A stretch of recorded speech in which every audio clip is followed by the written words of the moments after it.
बिस्मिल्लाहिर्रहमानिर्रहीम। अस्सलाम वालेकुम। मैं हूं जलील खान कुलाची। आप देख रहे हैं मेरा यूट्यूब चैनल। एहसन शाह कत्ल केस के हवाले से कुछ नई अपडेट्स, कुछ नई डेवलपमेंट सामने आई हैं, वो आपके सामने रखनी है। मुबैना तौर पर यह दावा किया गया है एक शख्सियत की जानिब से, उस शख्सियत का नाम भी मैं आपके सामने रखूंगा, कि 10 से 15 करोड़ रुपए किसको दिए गए हैं एहसन शाह को कत्ल करने के लिए। कैसे दिए गए हैं ये सारी तफसील आपके सामने रखूंगा। और इसके अलावा वकला पुलिस के खिलाफ क्या कुछ करने वाले हैं, क्या पिटीशन दायर करने वाले हैं, पार्टी किसको बनाया जाएगा, ये तफसील भी आपके सामने मैं रखूंगा। और इसके अलावा एक शख्स मुबैना तौर पर जिसका नाम ज़बीहुल्लाह था, वो गिरफ्तार हुआ था या फिर नहीं हुआ था, अगर हुआ था तो उसका ताल्लुक कहाँ से था और एहसन शाह से उसका रब्ता कैसे हुआ था, ये सारी स्टोरी की है। ये स्टोरी भी मैं आपके सामने शेयर करूंगा, क्योंकि जो जो दिन नहीं बल्कि घंटे गुजरते जा रहे हैं एहसन शाह कत्ल केस के हवाले से, हर आने वाले घंटे के साथ एक नई अपडेट्स, एक नई हकीकत, एक नई खबर हमारे सामने आ जाती है। लेकिन मेरा डे वन से सवाल यही था, आज भी वही सवाल है। एहसन शाह मुजरिम हो सकता है, एहसन शाह सहूलतकार हो सकता है, एहसन शाह गुनहगार हो सकता है, वो सारी चीज़ें अपनी जगह पे मौजूद हैं। मैंने पिछली वीडियो में आपके सामने ये चीज़ रखी थी कि तकरीबन कुछ 6 माह 5 दिन इसको गुजर हो चुके थे। यानी जिस केस में इसको बेसिकली एहसन शाह को गिरफ्तार किया गया था वो मीर बिलाज टीपू कत्ल केस था, उसमें सहूलतकारी का इल्ज़ाम था, गिरफ्तार किया गया था वगैरह वगैरह। अब वो यानी चंद दिन जेल में गुजारे, थाने में गुजारने के बाद, तफ्तीश करवाने के बाद फिर उसको जुडिशल कर दिया गया था। अब अनकरीब उनकी ज़मानत होने वाली थी। ये सारी तफसील मैं आपके साथ पिछले व्लॉग में सामने रख चुका हूँ। दूसरे एक डकैती के मुकदमे में उनको गिरफ्तार किया गया और गिरफ्तार करने के बाद, यानी गिरफ्तार ऑलरेडी थे, यानी दूसरी गिरफ्तारी डाली गई और 2023 का मुकदमा था। डकैती का मुकदमा आप किसी के ऊपर भी, अगर किसी वकील से, किसी पढ़े लिखे बंदे से आप पूछें तो आपको बता देगा कि आपको यानी 2019 का भी डाल सकते हैं, 20 का भी डाल सकते हैं, 24 पर, जब कहीं आपका दिल चाहे डकैती का मुकदमा किसी शख्स के ऊपर आप डाल सकते हैं, जो कि बड़ी बात नहीं होती। तो एहसन शाह के ऊपर 2023 का मुकदमा डाला गया। पिछले व्लॉग के अंदर भी ये आपको चीज़ बताई थी कि जो मुकदमा नंबर है, आप भी अगर आप जाकर वेबसाइट के ऊपर चेक करें तो उसकी तफसील सामने नहीं आ रही। यानी अजीब सूरत हाल है। पूरे पाकिस्तान के जो मुकदमात हैं, अगर उसकी तफसील आप लेना चाहें तो वो तफसील आ जाती है, लेकिन इस मुकदमे की तफसील क्यों नहीं आ रही थी? जब तक कि मैंने वीडियो बना रहा हूँ तब तक तो तफसील नहीं आ रही। हो सकता है जब तक वीडियो आप तक पहुँचे उस वक्त हो सकता है खोल दिया गया हो, ये आने वाले वक्त की बात है, लेकिन अभी तक उसकी कोई तफसील सामने नहीं आ रही। बहरहाल एक और मुकदमे में उनको गिरफ्तार कर उनको एक रिकवरी करानी थी, वहाँ पर लेकर जाया जा रहा था। पुलिस मुकाबला हुआ, मुकाबले में मुबैना तौर पर यानी जो फायरिंग हुई, उस फायरिंग से सिर्फ एहसन शाह ही कत्ल हुआ, बाकी किसी को कोई गोली किसी जगह पर भी नहीं लगी। नाना सब इंस्पेक्टर जो CIA के शकील साहब थे उसको कुछ नहीं हुआ, किसी को कुछ नहीं हुआ, सिर्फ एहसन शाह को ही लगी। हालांकि एहसन शाह को वो छुड़वाने आए हुए थे। उसके बाद फिर ये कहा गया कि एक बंदा जिसका नाम ज़बीहुल्लाह है वो पकड़ा गया है। वो कैसे पकड़ा गया है, अब ये स्टोरी जो है वो क्रिएट की जा रही है कि डॉल्फिन वालों ने हाथ खड़ा किया। वो मोटरसाइकिल के ऊपर 2 लोग थे, वो नहीं रुके। डॉल्फिन वालों ने उनका पीछा किया। पीछे करने के बाद एक बंदा पकड़ा जिसका नाम ज़बीहुल्लाह था। उसका ताल्लुक अफ़गानिस्तान से बताया जा रहा है, पाकिस्तान से उसका ताल्लुक नहीं है, उर्दू नहीं बोलता था।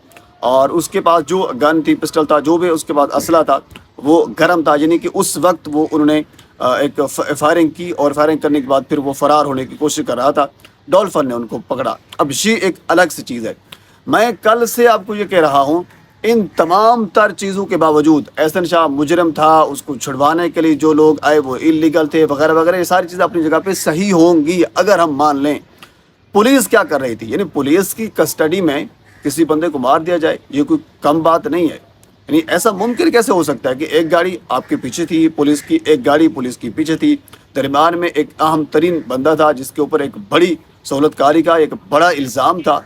अगर अदालत किसी को मुजरिम डिक्लेयर नहीं करती तो आपके पास कोई इख्तियार नहीं है कि उसका यानी इस किस्म का इनकाउंटर कर दिया जाए।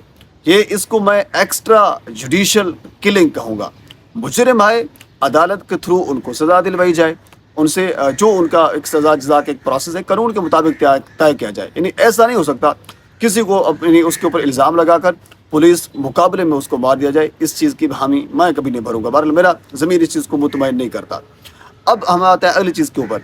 हमारे क्राइम रिपोर्टर हैं, उनका नाम भी मैं आपके सामने रख देता हूँ, मलिक आतिफ साहब।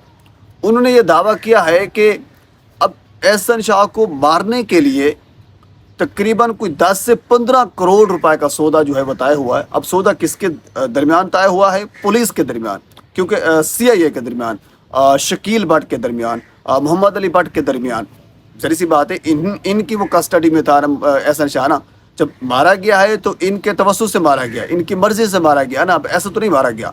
तो ये क्राइम रिपोर्टर हैं आतिफ मलिक साहब, इनका ये दावा है कि ये 10 से 15 करोड़ का दावा एक सौदा हुआ है और सौदे के एवज एहसन शाह जो है वो मारा गया है।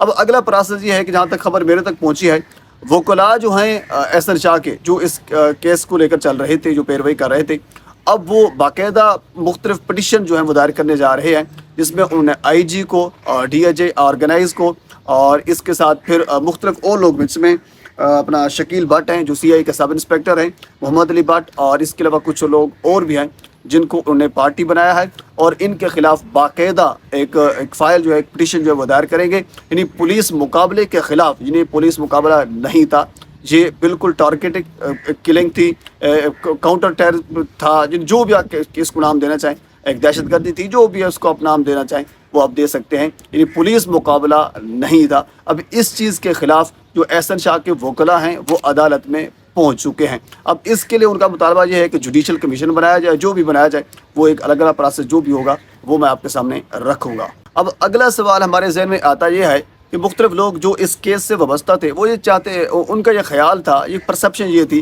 कि बेसिकली अमीर बलाच को मारने वाले जो शख्सियत थी उनमें से तीफ़ी भट्ट और गोगी भट्ट, जो एक मरूफ के लिए वो बदमाश हैं, उनके नाम आ रहे थे। अब इस केस के अंदर अब हुआ कुछ यूँ है कि अब आने वाले चंद दिनों के अंदर आप देखेंगे जो यानी ये जो इश्तिहारी हैं, यानी भट्ट साहबान जो हैं या इश्तिहारी हैं, अब ये ज़मानतें लेते हुए हमें नज़र आएंगे। उसकी वजह यह है कि एक बंदा, आपको याद होगा जिस वक्त अमीर बेलाज मारा गया था तो उसी दौरान एक बंदा जिसने फायर किया था, शूटर था, वो भी मारा गया था, यानी शूट करने वाला बंदा मारा गया था।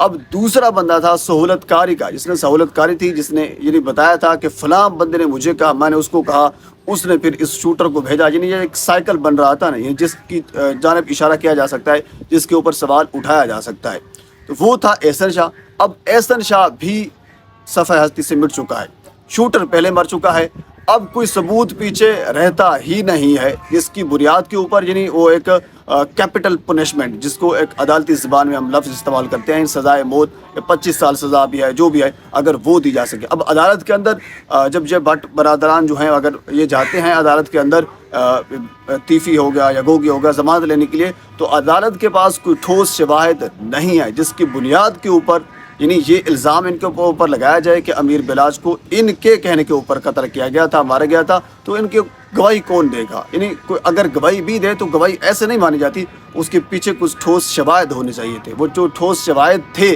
मुबैना तौर पर यह कहा जाता था ना तीफ़ी ने मरवाया है, तो अब जो ठोस शवाहिद थे वो ख़त्म हो चुके हैं। अब आने वाले चंद दिनों के अंदर आप देखेंगे जो भट्ट बरादरान ने इनको ज़मानतें भी मिल जाएंगी, ये तो कन्फर्म हमें नज़र आ रहा है। पर इस केस के हवाले से मज़ीद जो भी डिटेल हमारे तक पहुँचती है मैं बर वक्त आप तक पहुँचाने की कोशिश करूँगा। एक मरतबा आपसे गुजारिश है मेरे चैनल को सब्सक्राइब कर दें ताकि आने वाले हर इंफॉर्मेटिव वीडियो आप तक पहुँच सके। अल्लाह हाफ़िज़।